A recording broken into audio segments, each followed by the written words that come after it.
Welcome back, everyone, to the weekly Armchair Kickoff podcast. Today, it's a special podcast here today. I'm joined by podcast regulars Sean Maroney and Jack Clemson.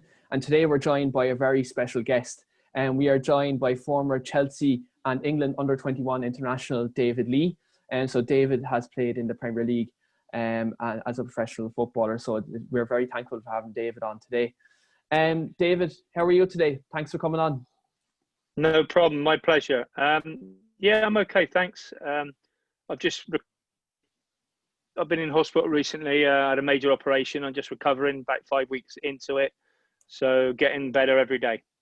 That's good. And that's good to hear now that you're on the mend, you know, and at least you're on the recovery trail at the moment. Now, yeah. That's good.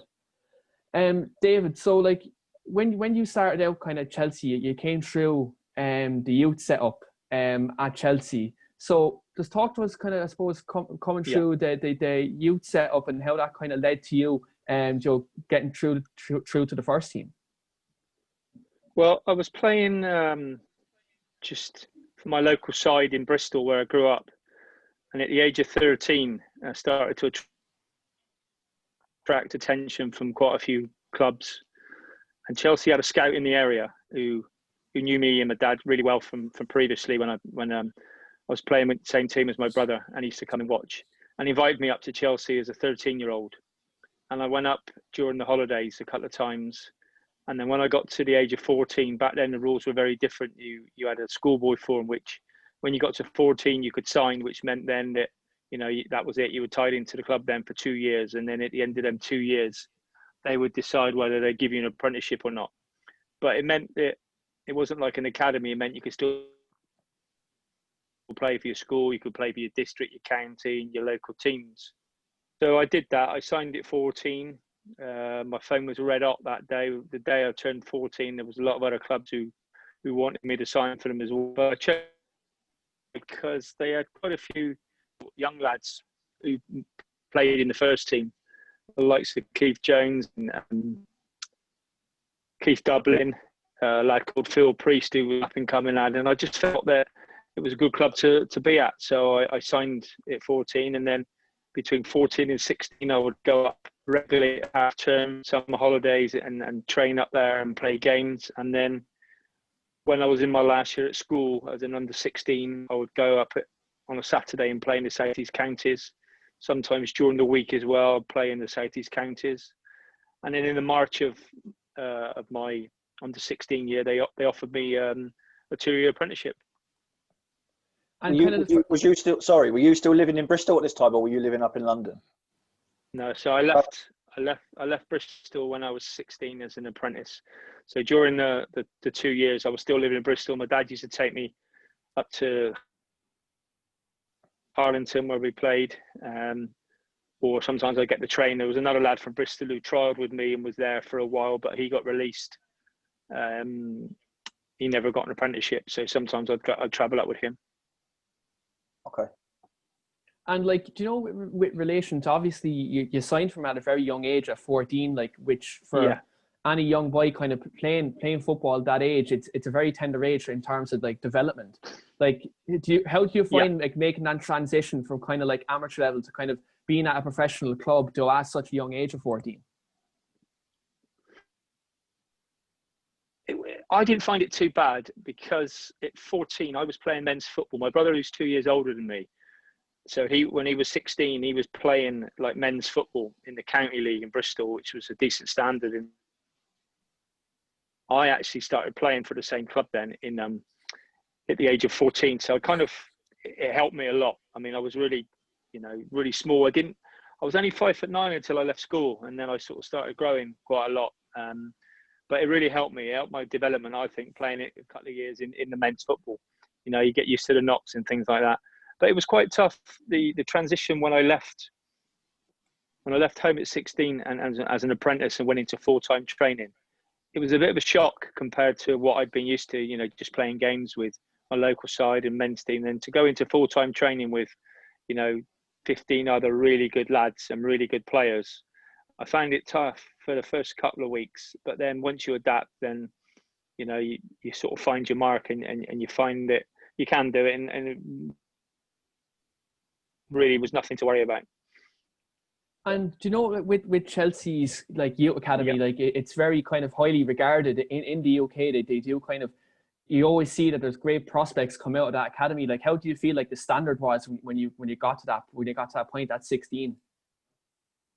Yeah, the standard was high, and of course, you know, some of the players that, you know, we had players from Northern Ireland, the Republic of Ireland, Scotland. There was only about 3 or 4 English lads at the time. It was me, Jason Cundy, and a lad called Jason Morris. And Jason Morris was a player who I thought was absolutely sensational at that age. Really, really good player. And I was really surprised that he didn't go on and have a career. I know he had a few injuries in that, but the standard was very high. Gwyn Williams, who was the youth team manager at the time,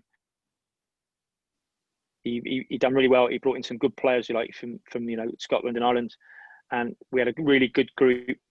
We all got on really well, and it sort of brought the standard up. But of course, you know, we had Tottenham and Arsenal in our league, and they were very similar. They had good standards, but it was, you know, people look back and say, "Oh, was your youth team as good as the sort of youth teams that are coming through now and winning the?" I don't think you can compare them, but we equally had some good players in our youth team as well. And like when you made kind of the transition then from the youth team to ultimately the first team going into the Premier League, like that must have been a great opportunity. Like, you know, how did you feel at that time going into kind of the top flight almost? Well, my first year as an apprentice, I played mainly in the youth team, had the odd reserve game, and then as a second year as an apprentice, I played regularly in the reserves and trained with the first team. And then I didn't make my debut until the following season when I was a first year pro at the age of 18. But we were in the old second division at the time because we got relegated the season before, lost in the playoff against Middlesbrough. So I came into the side, although I'd sort of done really well pre-season, and was a little bit disappointed that I didn't make the sort of starting 11 the first few games of the season. But I came into the side, and so really it was a little bit easier to play in that league rather than the top flight. And of course, we won the league that year quite easily. And then it was the following year that I played in the top flight. But I found it a smooth transition, if you know. I mean, playing with good players around you, playing with better players than I was used to, coming from the youth team to the reserves to the first team. Obviously, it's an upgrade every time you step up. And I found that I fitted in quite well. And I found that, you know, there's an old saying: the higher you go, the easier it is, and that is true. Because, you know, you're playing with better players. You've got people that want the ball all the time. You've got people that make angles for you, and it just makes that transition a lot easier for you. And if you can play, obviously it helps. So, and you know, I was confident in my own ability, and I never had a problem when I stepped up into the first team. Yeah, so David, like you spoke about there, I bet you played with many top players, and when you get up to the top divisions, like the quality of players, the better. Just in your time at like Chelsea and that, who would you regard as like the top player that you've ever played with, or who was the most quality? I wouldn't say I'd have one standout, because obviously I played with a lot of quality, especially towards the end of my career at Chelsea, when the likes of Zola, Hullet, Vialli, players like that. But when I was first in the first team, Graham Roberts was a very, very good player. I think he was very underrated. He helped me a lot. I mean, Kerry Dixon to me was a top centre forward, and very unfortunate that Beardsley and Lineker were England's choice in the World Cups in '86, and I felt Kerry probably should have won more England caps. But I think, you know, Tony Dorigo was another player that was a top player at left back. Didn't get to play with him that much because he left. Andy Townsend came in. Yeah, Andy Townsend came in. Dennis Wise was a top player. You know, it'd be hard for me to sort of pinpoint one. I mean, even, you know, Glenn Oddle, when he came, he was at the end of his career, but sensational player. You know, he was my idol growing up. You know, to play with someone like Glenn was just brilliant, because, you know, he was the one player that I sort of really used to just watch all the time when I was younger. I wasn't necessarily a Tottenham fan when I was younger. I was just a Glenn Hoddle fan. Yeah. I don't think anyone was a Tottenham fan, to be fair. No, they're still not. No. No. David, like in terms of you've played fantastic players, as you mentioned, like Vialli, Gianfranco Sola, Dennis Wise, the list goes on. But in terms of like opponents you've had in the Premier League, like look, I'm a Man United fan, and I seen you scored an absolute cracker against United. Like there was a fantastic goal. But like in terms of the Premier League, like who is kind of your toughest opponent that you've ever come up against on the pitch? Well, I get asked this question quite a lot since, when you retire, people ask you. And for me, the best player I played against personally was Cantona. He had everything for me. Yeah, he was just a great player. There were some really good centre forwards. He was brilliant for me, and it was sad that he walked away from the game so early. But he was just one of them players that had everything. You had people like Ian Wright, who would always be a handful. Fortunately, I ended up playing with him, but Mark Hughes was another one where it was really, really tough to play against. And like I say, he came and played with me, which was great. But again, it's very similar to who you've played with. There's a lot of great opponents, but if I had to put one, it would be Cantona. I thought he was just, cut above everyone. Yeah. Like Keane spoke about there now when he scored a screamer against United, I was going to ask you, what would be your most memorable moment in the Chelsea shirt? I'm guessing that's right up there. Yeah, I think again, it's a question that people. I think your debut is probably most memorable because it's the first time. Unfortunately for me, I made my debut against Leicester. I came on as sub and I scored, and then I got brought down for a penalty in the last minute, and we went on to win the game. So there's quite a few sort of little moments that sort of all pale into one, if you see what I mean, when you debut. But yeah, scoring against Man United would be another highlight of, one of the sort of many highlights of my time at Chelsea. One thing you can never take away from you either, and there's not very few people on the planet that can say that they scored an absolute worldie against Man United, so.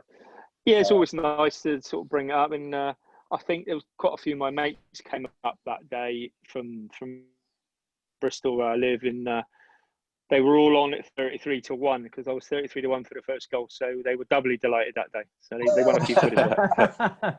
they made a few bobs, so. Would your parents come up and see you? They did. Yeah. That must have been special then, obviously, as well. Yeah, my parents came to. Yeah, my parents came to most of the games. My dad was actually, or he still is, he works for Man United as a scout. So he's been, when I was at Chelsea, he was sort of working for the enemy, but he would come, him and my mum and my brother would come to as many games as well at the time. Yeah, they would follow me everywhere, to be fair. I mean, I owe a lot to them when I was younger. They sacrificed a lot for me. My dad was take me to London at the drop of a hat. I get a phone call, you got to play tomorrow. He would take me up, and like any parents would with their children. He was huge for me early on in my career. Yeah. Did your dad ever play? No, he broke his leg when he was about 21. He had a compound fracture local football, and he couldn't play after that. So he didn't play at a top standard. Yeah. He was manager of the team I used to play for in local team. He managed our team in right the way through, and then he just gave everything for me, really. Yeah. And in terms of like managers that you've played under, like you've played under the likes of Glenn Hoddle and managers like that, like who in terms of like in management your life, and you said your dad as well, like who was like the biggest influence kind of on yourself, like where you learned the most? I think you learn. You like any manager that plays you in the start. That's most, people will say, "Oh, they like you," and that's probably why you did play it. But managers, you learn a lot. My first manager was John Hollins. I first team under John. Yeah. And then Bobby Campbell was the manager who gave me my debut. So obviously, I've got to thank him. I played under Porterfield, who were a brilliant coach, and Porter's was obviously the manager, but he was more like a mate than a manager at times. He was just a real nice, down-to-earth guy who just wanted everyone to do well. Glenn Hoddle was great. Glenn came in and changed it. He doesn't get, I don't think he gets a recognition for what happened at Chelsea, the turnaround. I think it all started with him and what he did, how he sort of revolutionised everything. And then you had Ruud, who was, again, Ruud was just like a teammate, fantastic player, good bloke. You know, obviously, when he came in, he done great. I'm not sure he wanted the job originally, but then he came in and he just sort of ran it like he was like a mate as such. You know, he obviously had to make tough decisions and pick players and drop players and all that, but he was really good. And then Vialli was my last manager. I didn't really play much under him because I got injured in it and I left under him. But he was a really good mate of mine before he got the job, and he still is. You know, we still speak now. So I just think you learn different things from different managers. If you're not playing, then the managers or whatever. You know, if you're playing every week, then the manager's the best thing since sliced bread. But each manager has something to offer. Like, I know Don wasn't a manager, he was coach, but I learned more under him from a defensive point of view than the others, if you see what I mean. But then I learned a lot of different traits under all the managers. But that's you know, to your point about Glenn Hoddle kind of starting that revolution and bringing Chelsea on to the next level. I was thinking the same thing, like kind of, you know, just from my age, kind of around the 95, 90 kind of time, that would be my kind of, when I suppose I was around 10 at that time when I really started taking notice. You know, I suppose majority, it's always sport with Chelsea really, but you know, really as a kind of at that age, you really start kind of enjoying it for yourself, not just because your dad tells you, you know, to support Chelsea sort of thing. And you know, from Glenn Hoddle onwards, that's when things started to really, really improve, definitely.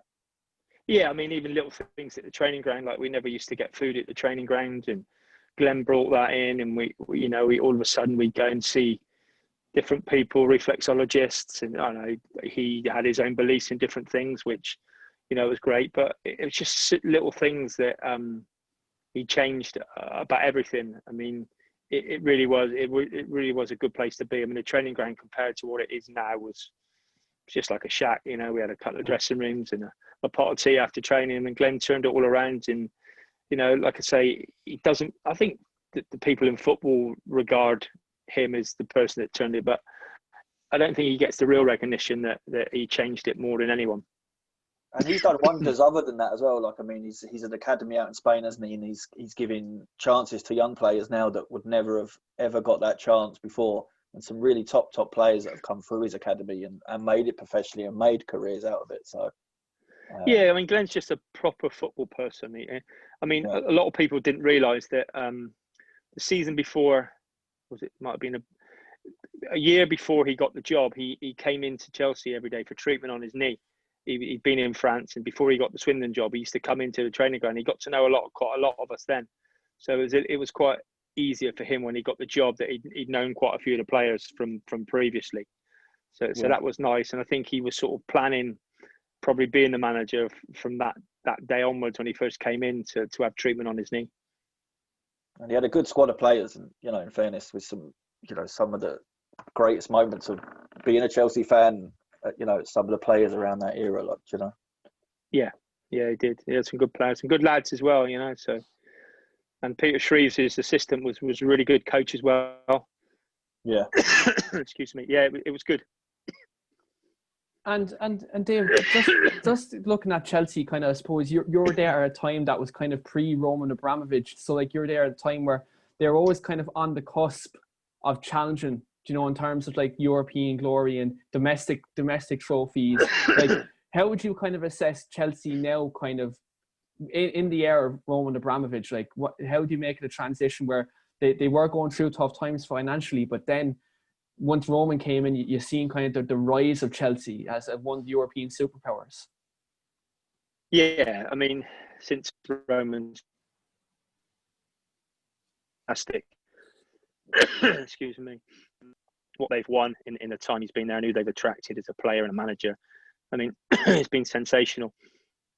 I think it was a case of, you know, it had to be because, you know, Ken Bates sold him to the club. And I think once he came in, all that money was only going to be one way that the club was going to go. Fortunately, it went the right way. And, you know, excuse me, don't always win things when you've got the money, but I think the club had to win things, and they did, and they've been winning things ever since. And it's just been that steady sort of transition they made. And at the moment, they're a little bit behind, but I think, you know, the squad that Frank's putting together and the sort of age of the squad, they probably need another year before they're going to be challenging, in my opinion. But I think, you know, good things are going to be happening again at Chelsea. And I think before pre-Roman, as you say, it had to happen because we invested quite heavily. You know, back in that time in the early 2000s, late 90s. I mean, they did invest at the time, which would have been considered, you know, a fair amount of money. In the likes of Frank Lampard and, you know, Flo and even Zola, Joe Cole, Joe Cole, yeah. So, like, I mean, I think, wasn't it that Abramovich paid like £1 for Chelsea and cleared off the couple of $100 million in debt? And the infrastructure was obviously already there. There was good coaches there. There was the stadium in the right place. Obviously, being in London, which was, you know, it had to be, and taking it on now with obviously the training ground Cobham and stuff. And, you know, Glenn Hoddle started that, and obviously Roman Abramovich has been able to take that on and to where we're at now. Yeah, I mean, the training ground. You know, most top Premier clubs now, the training grounds are superb because they've all got sort of top owners and things like that. But, you know, Roman, everyone has a little pop at Chelsea, don't they? About, oh, you know, you bought the league. Yeah. No, I don't agree with that because you buy all these top players, they're not going to gel necessarily. You know, you've seen that with other clubs. You know, Man United have gone out and bought top players. Man City have. They don't always work. Obviously, helps having the money to buy the top players, but they still got to gel, and you've got to have the right manager. And obviously, what Chelsea have done with the amount of managers that they turned over in the Roman era, it just makes they're trying to get the right person. I mean, we sacked a manager who won the double, so it sort of just goes to show that he just wants the best all the time. You know, he just keeps turning it over because he wants the best and he wants to win things. And, you know, a lot of people knock him, but I just think he's been in it a long time. He doesn't need it. You know, he could walk away tomorrow because he doesn't need the hassle. He doesn't need the crap that he gets sometimes. But he's obviously, you know, a big Chelsea fan now and just wants us to do well again. Absolutely, he doesn't do it for the money. You can tell that because he's pumping, he's pumping his own money in it. So, and I think it's perfect for him now bringing Frank in. And I think, as you say, as he's probably a Chelsea fan, he loves the club. He must do. I mean, to spend millions on a club, you have to love, or billions, you have to love that club. And I think it's kind of bittersweet, and I think it's brilliant. And I'm glad for him. And I think, as you say, if you're not a Chelsea fan, you kind of almost hate Roman, or it's more envy maybe. But I think so. Fan, yeah, I don't think you could ask for a better chairman. I mean, he does everything for the club, and Did you ever see the clip from the 2012 Champions League final of him and his son? Yeah. You can just see by the reaction that what it meant to him as well, and like Abramovich fist pumping and the son was crying. You can tell that they do love the club. And also, I just think what's happened in lockdown and over the last 6 months, what the club has done for the NHS, you know, not got furlough on any of the staff, little things that other clubs have kind of tried it on a little bit and then got stick and then backtracked, whereas Chelsea have never done that. You know, anything that they can help with, they will. Opening a hotel to the NHS and doing little things like that, it does mean a lot. It just means a lot to Chelsea and their supporters. Absolutely, couldn't agree more. And it's nice to see. And you know, you probably even go on Twitter and you'll see that we probably don't get the respect or that they deserve for doing that. Not that it should be that they should want respect for it or they should want praise for it. I don't think it's a selfless thing to do, but it'd be nice for other fans as well to acknowledge that, like, you know. Yeah, because obviously then Man City started getting the stick, didn't they? You know, with the Mansour and all that. But I do think Chelsea fans do get a lot of stick because of Roman, or you bought this and that. But deep down, you know, I think every football fan would like to have an Abramovich as an owner of their football club. I'd love to have him right now, believe me. Yeah, there you go. Yeah, yeah. I take Abramovich in open arms right now. United's owners, they're not the best. They're not interested in football, are they? By the sound no. of that, they just money is like, you know, they make a profit. You know, obviously my dad works for them, and in you know, that's the sort of opinions that a lot of people have. you know, they're just interested in making money. And if they could sell every player for 200 million, they probably would. But at the end of the day, I think if you've got a football club, you need to be involved in it and make it work that way. Otherwise, what's the point? You know, they could make money from anything really if they wanted to. They don't need to have Man United.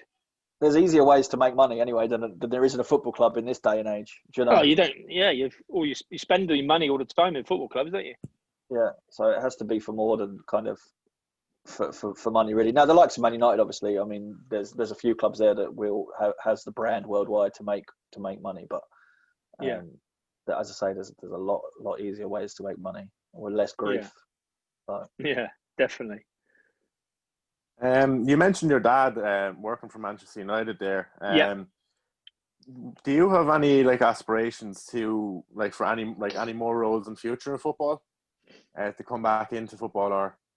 Yeah, I was up until Christmas. I worked for Arsenal for 5 years in recruitment, watching players and going all over the world watching players. Previously, I'd been working for England, the FA, doing the similar thing. I first started working for Gareth Southgate when he was doing the 21s and watched a lot of the players there, and then I did sort of match assessments for when Hodgson was manager for the 2016 Euros. Or was it? I can't remember. But I was doing that, and I've done coaching before, but now I'm sort of I want to stay in the recruitment. I've turned a couple of jobs down recently at a couple of clubs, and I'm looking to get back in now. Obviously, we can't go to games at the moment because of this pandemic. But I have done coaching, but I prefer now just to concentrate on what I'm doing, scouting and going watching players and trying to get some gems. It's funny because before I went to Adelaide under 7, and the best player in the tournament by a minute was Kai Havertz. And all my reports, you got to go and sign go. And obviously he's, everyone else would have seen, a lot of people should have seen him then. And he's gone on obviously now he's signed for Chelsea. So it's nice when, although I didn't have any hand in him coming to Chelsea, it's nice that I sort of picked out these players and they've come in and gone on to, to do well and kind of shows that you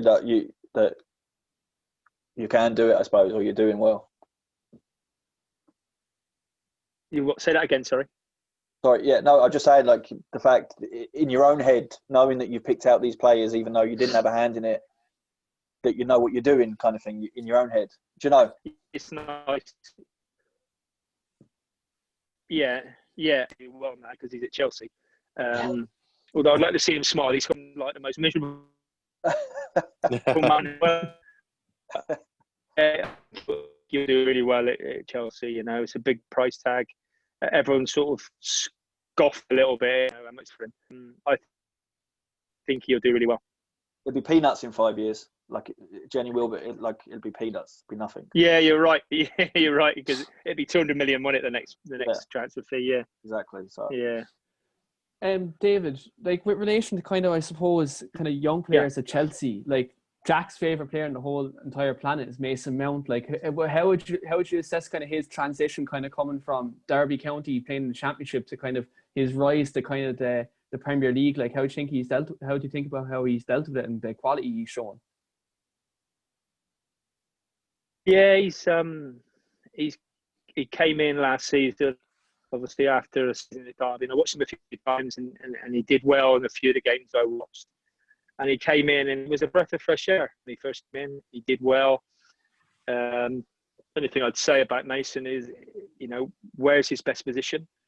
Is he better wide? Is he better as a 10? Is he better as one of the sort of 3 midfielders? But he's one of them players you can play anywhere, and you're going to get a steady performance out of him. You know what you're going to get from him. I think he took the transition quite well, pretty much in his stride. First of all. Had a little dip in the season, but that's his age. He's only he was 20 at the time. All young players go through that, but then he got picked every week. And then this season started again. He's come in at the start of the season, and he's just sort of carried on from where he left off. I think he gets a lot stick, especially on social media from a lot of Chelsea fans. But Absolutely. I think it's very unwarranted. It's just, I think one of them players, unless he scores every week or scores an overhead kick or a hat trick, they're going to be on his back. Sometimes fans, without being disrespectful, they don't always see the ugly side of the game, what he does. I think he's one of them players, if you played with him, you'd appreciate him a lot more than the fans do, if you see what I mean. He's one of them you can rely on. And obviously, Frank must see this and think this, because he plays him every week. And at the end of the day, if he's not good enough, Frank ain't going to play him, because it's Frank's job that's on the line. And if he feels he's good enough, and he does feel that, and then he keeps picking him, then he must be doing something right, So I would just sort of say to some of the supporters, you've got to, lay off him a little bit. And as you said, when you're under managers that you're playing with, and if the manager rates you and gives you confidence, it's only going to make you a better player, So, I'd just like to see with Mason. The only thing I could say is his best position. I don't know. I mean, I don't think Frank knows. I don't think Mason knows at the moment. But he can play in a number of positions. In the way they play, evenally he'll end up. It'll just slot into where his best position is. I think I prefer him deeper. I'd like to see, even looking at from as a United fan on the outside, from watching him, he played against us with Derby in the League Cup, and then he played against us last season as well. And I think kind of in that kind of 8 and kind of that kind of box-to-box role, I think he'd excel. Yes. Yeah, because I think he's got, firstly, you do well to find someone that works harder than Mason. Absolutely. He's one of them where he can do it. He can get up and down all day. So yeah, possibly, and as he matures and gets a little bit older and more experienced, then he might end up playing as a number 8. You might be right. Yeah. Just testing the recruitment. Out of the academy graduates that came through last year, so you have like your Tamori, your Abraham, Mount, Reece James. In your opinion, if you had to pick, who do you think will go to the top? If like not one, but if more, who would you have your money on to go right to the top out of the academy graduates? A couple of years ago, when I first seen Hudson-Odoi, I would have said him. But he hasn't really had the chance at the other. I know he got injured. He hasn't really had. But I would say him if he gets the chance to show what he can do and he plays regular. I think Reece James is another one who will have a real exceptional career. I think just to come in at the moment, just settle in, and he's going to make mistakes, but that's going to happen. But I think them two probably will be the two that I would look out for. Yeah, Reece James, I'd agree. I think Reece James for me. Yeah, Reece James definitely. I think Hudson-Odoi. There's been a lot in the media speculation about maybe his application in training hasn't been as good as it should be, which would explain maybe why he hasn't been playing, because, I mean, that breakthrough season under Sarri, he was absolutely phenomenal. Now, there was no pressure on him at that point. He was just a 17-year-old or 18-year-old at the time, coming in, playing his football like he probably would down the park. There was nothing on it.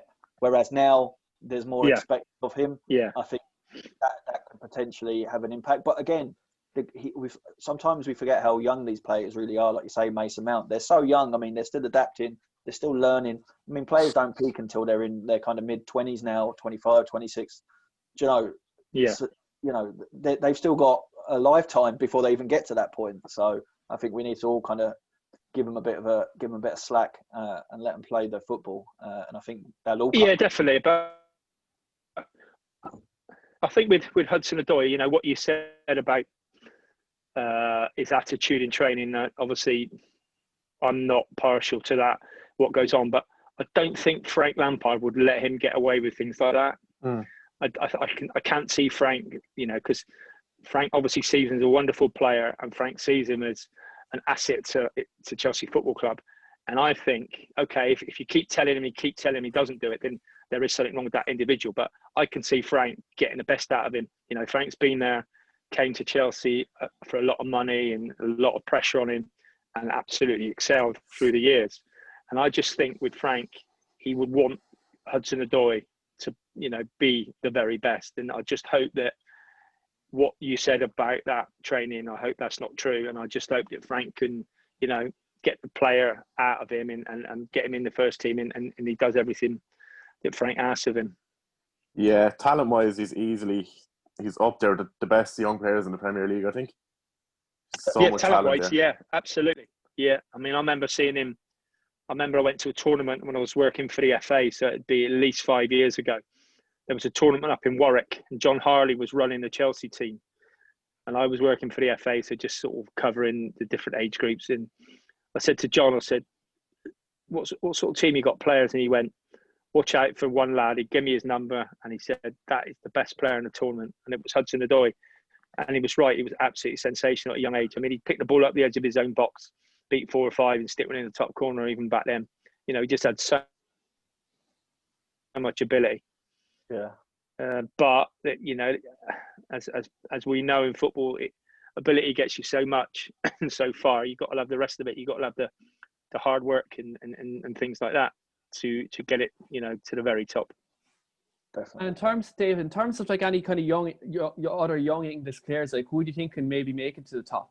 I know Chelsea have do a great academy, but I'd like to Saka at Arsenal, do Greenwood at United, do Phil Foden, do at City. Like who do you feel like can kind of make that kind of next like kind of breakthrough? I think Mason Greenwood is fantastic. I think he's going to be one. I think is going to cut. It just takes everything in his stride at the moment. It just seems to me that nothing phases him. You know, you'd never think he was the 18 years of age. Saka's done well at Arsenal. I watched him coming up through the ranks when I was there, you know, so you knew he was always going to be special. He always played a couple of years above his age group. I think Phil Foden's going to be special. Now this season's a big season for him. He's in the team now, and he's going to come through. I think Jude Bellingham, who's gone to Dortmund from Birmingham, you know, 17 years of age, playing it in that team. I think he's going to be very, very good. I mean, we're quite blessed with a lot of youngsters at the moment, and you always get every year, you always get one that sort of comes through. But I think Bellingham and Greenwood and Foden, them three will, I think, be part of the Euro squad next year. Foden just needs minutes regularly, though, doesn't he, in the league? Whether that's at Man City or if that's somewhere else, I think he'll get him. I think he'll get him this year. I think he will.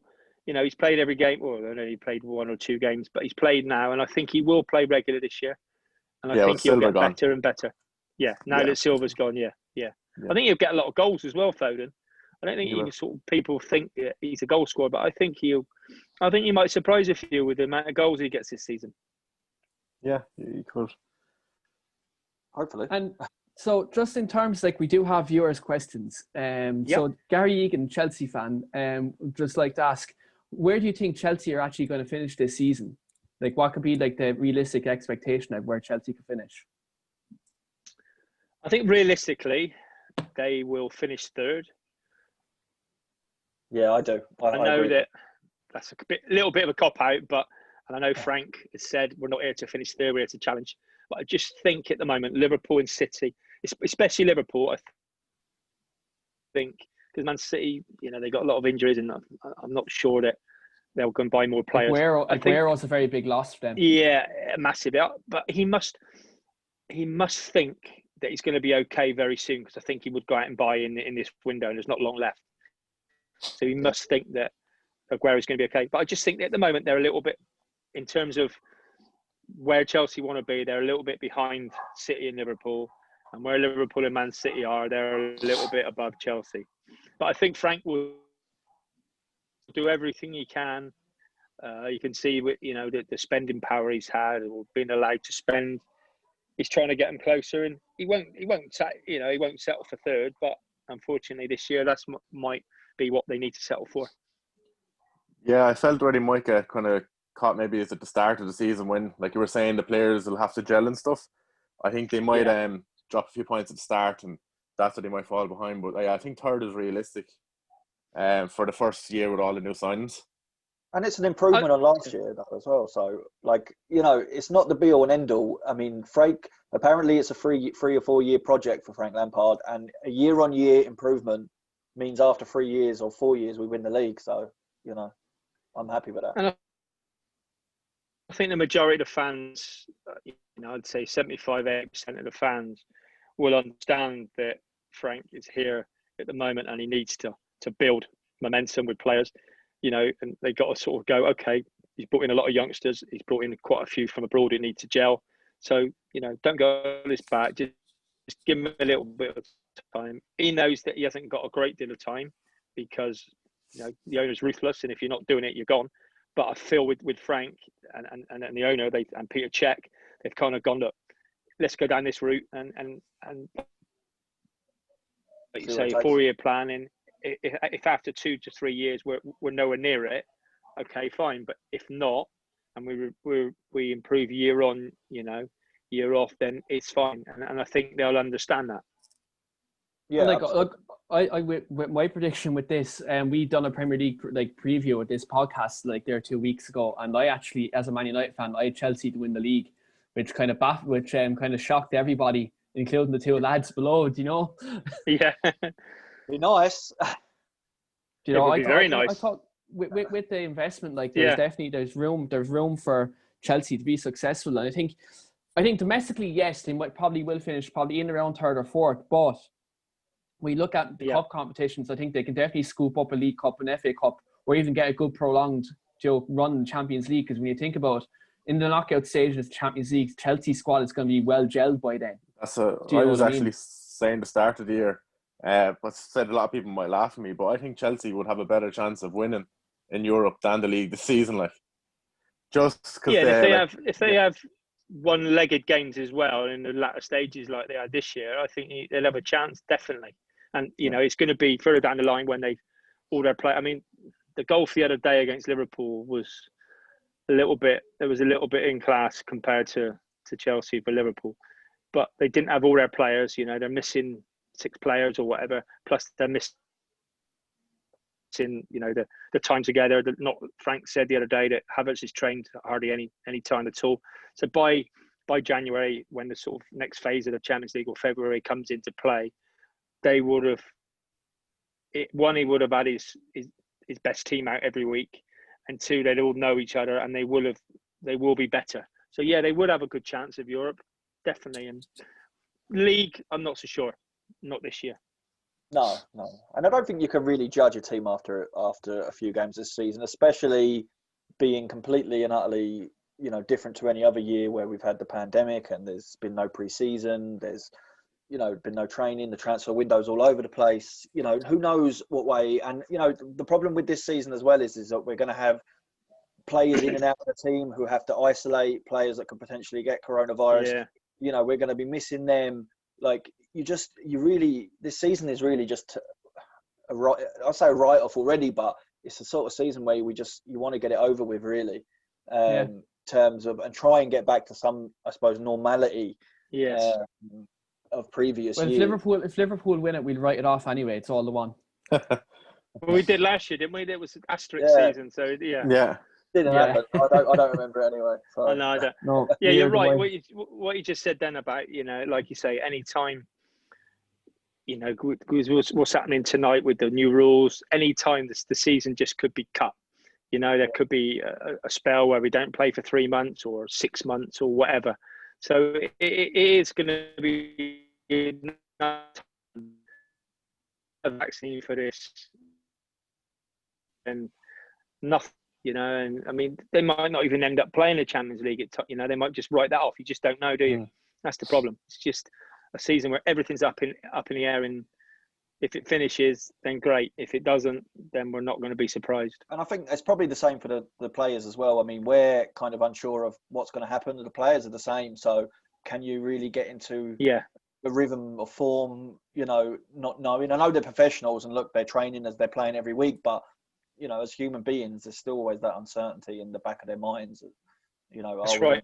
Play these games? Definitely. Yeah. Who knows? Absolutely. David, thanks. That's right. It's very much up in the air. Oh, absolutely. Yeah. Absolutely. No problem David, at all. Thanks very much for coming on tonight. It's been an absolute pleasure to speaking to you tonight with regards to your football career, and it's great to get an insight kind of in terms of how kind of a player can develop through the leagues, and it's great to get your insight kind of on Chelsea as well and kind of how they're going as well. So it means a lot that you took time out of your evening to come on to speak to myself, Sean and Jack. And we'd love to have you on again at some point. Anytime. Anytime you want. I'm quite happy to come on anytime. Brilliant. And as I said to you before, when I messaged you on Twitter, that my dad, I just said I'd give a shout out because he remember him coming home one day and telling me that he met you down the gym anyway. You probably don't remember. Well, you definitely wouldn't remember, but the way he was going on, he was your best mate. But where was that? What's my dad? It's in Sutton, yeah. Which gym? David Lloyd. Was it the David Lloyd at New Malden? Oh, Sutton. The little gym I used to use in Sutton. Yeah. Yeah, I think that was the one. He probably. I used to go there quite a bit. Yeah, to be fair. Yeah, it was a good while ago anyway. But he's a massive Chelsea fan, man. Well, say hello to your dad from me and wish him well. Thanks very much, mate. No problem. But anytime you want me on, just give me a shout. You've got, no problem. Brilliant. Thanks very much. Enjoy the rest of your evening, guys. Thanks a million, David. Thank you very much. Bye. Thanks everyone for viewing. No problem. Bye now. Bye-bye. Bye.